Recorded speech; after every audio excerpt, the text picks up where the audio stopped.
ফারুক ভাই বাসায় আছেন?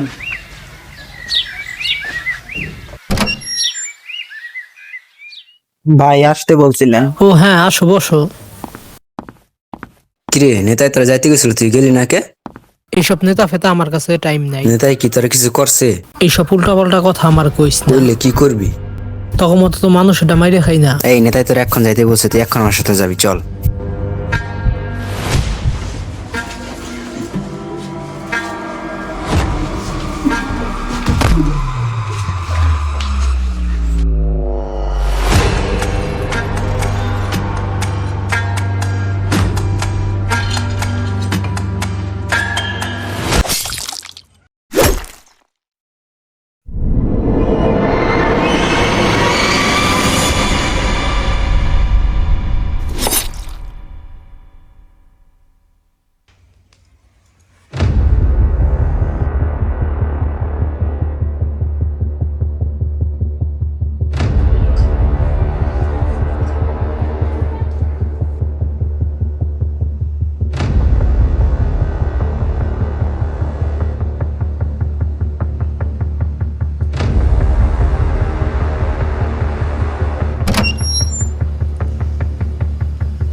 ভাই আপনার লগে ভাই দেখা করতে আসছিলাম ভাই, আপনি কি করে লাগলেন ভাই? এটা আমার তো ভয় করতেছে অনেক ভাই। ভাই কি থেকে ভাই কি হয়ে গেল এখন ভাই? এই লাশের কি করবেন ভাই?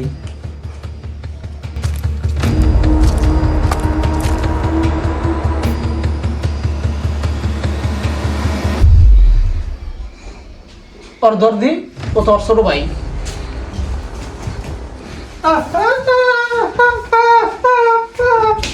ভাই ও তো বোবা ভাই, ওরা ছাইরা দি ভাই, ও কিছু কইতে পারবো না।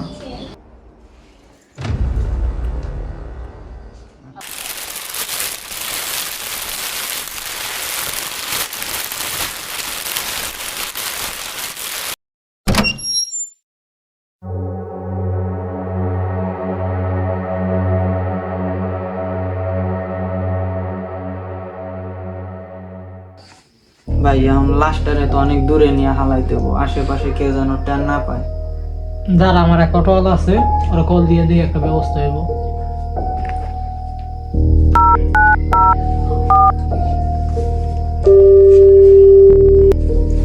হ্যালো, হ্যাঁ সাজ্জাদ। জি ভাই। তুমি কি আমার একটা কাজ করতে পারবা? এখন তুমি কি আমার বাসায় দিতে পারবা? না ভাই, আমার একটা কাজ আছে ভাই। আচ্ছা, তোমার একটা কাজ আছে? আচ্ছা ঠিক আছে। কি বললো ভাই? তো তাই তো, আমার একটা কাজ আছে। ভাই আরেকটা কাজ করা যায়, আমরা লাশটারে কোনো ব্রিজ থেকে হালাই দিই, ডুবে অনেক দূরে বাসা যাবো গা। আচ্ছা চলো তাইলে লাশ নিয়ে আমরা বের হই। আচ্ছা ভাই চলুন।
ব্রেকিং নিউজ, আজ সকাল 6টার সময় জোনপুর ব্রিজের নিচ থেকে একটি মরদেহ উদ্ধার করেছে পুলিশ।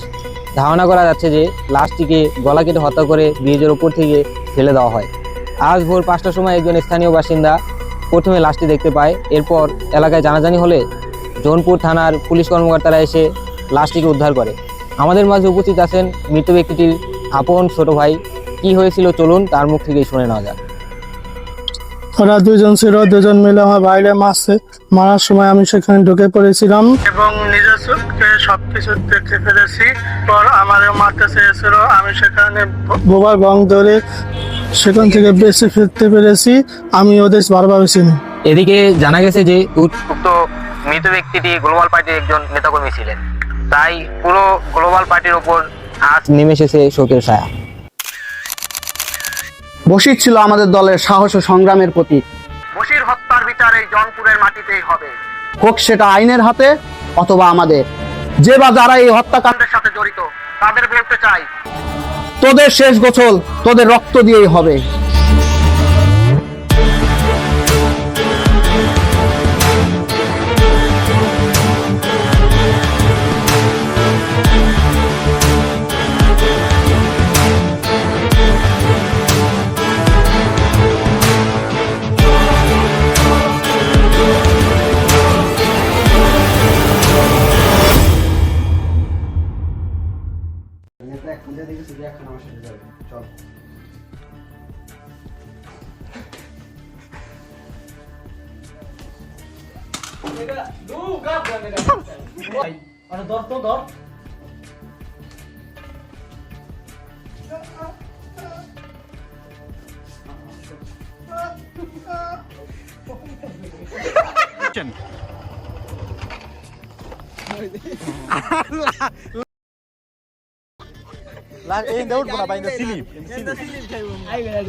রেডি?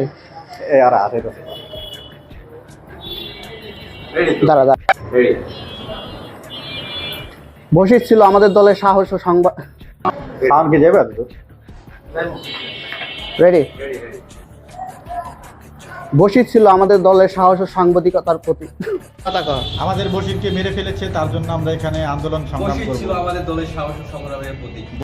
বশির হত্যার বিচার এই জনপুরে হবে।